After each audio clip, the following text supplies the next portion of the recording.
Hello दोस्तों, स्वागत है आप सभी का आपके अपने यूट्यूब चैनल मैं भी IAS पर। दोस्तों, आज हम बात करने वाले हैं भारतीय संविधान के महत्वपूर्ण अनुच्छेदों के बारे में।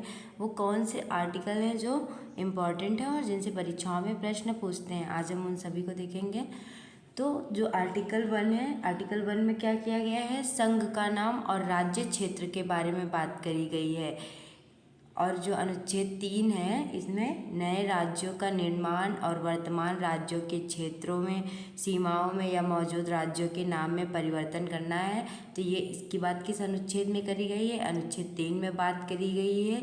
नए राज्यों को अगर निर्माण करना हो और या फिर उनकी सीमाओं में परिवर्तन करना हो या फिर राज्यों के नामों में परिवर्तन करना हो। अनुच्छेद 13 क्या कहता है, इसमें मौलिक अधिकारों को असंगत या उनका अल्पीकरण करने वाली विधियों के बारे में बात करी गई है।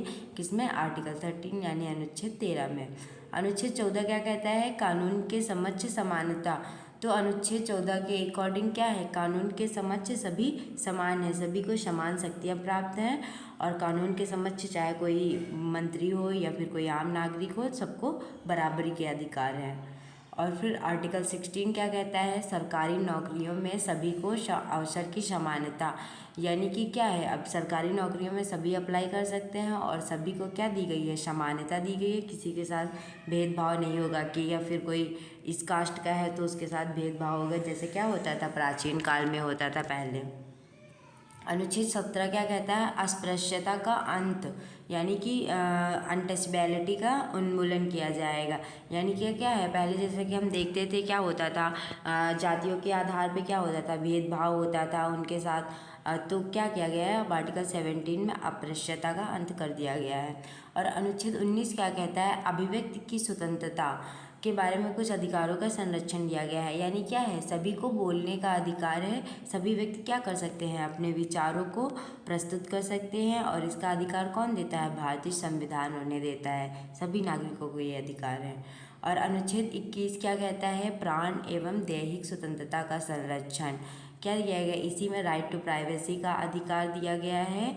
या फिर आप कहीं पे इंटरनेशनल ट्रिप पे जाना चाहते हैं तो ये सब अधिकार किसके अकॉर्डिंग दिए गए हैं, अनुच्छेद 21 यानी आर्टिकल 21 के तहत।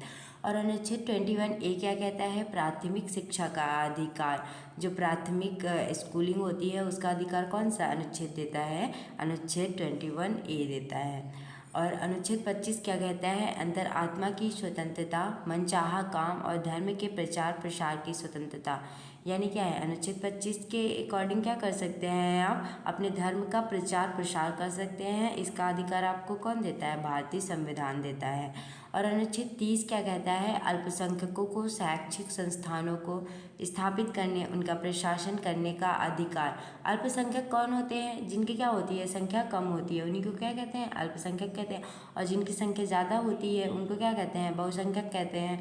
तो अनुच्छेद 30 के अकॉर्डिंग जो ये होते हैं, माइनॉरिटीज़ होते हैं, इनको क्या दिए गए हैं, शैक्षिक, ये क्या कर सकते हैं, अपने शैक्षिक संस्थानों की स्थापना कर सकते हैं, उनका प्रशासन करने का उनको अधिकार दिया गया है।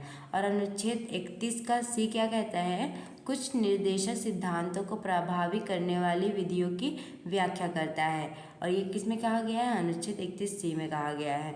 और अनुच्छेद 32 क्या कहता है, मौलिक अधिकारों को लागू करने के लिए रिट सहित अन्य उपचार, संवैधानिक उपचारों का अधिकार कौन सा अनुच्छेद देता है, अनुच्छेद 32 के अकॉर्डिंग। यानी कि अगर आपके मौलिक अधिकारों का उल्लंघन होता है तो आप कहाँ जा सकते हैं, अनुच्छेद 32 के तहत सुप्रीम कोर्ट में जा सकते हैं। सुप्रीम कोर्ट वहाँ से कितनी रिट जारी करती है, 5 रिट जारी करती है। तो दोस्तों, आपको ये वीडियो कैसा लगा, अगर आपको वीडियो अच्छा लगा है तो इसे लाइक करें, शेयर करें, सब्सक्राइब करें। Thank you.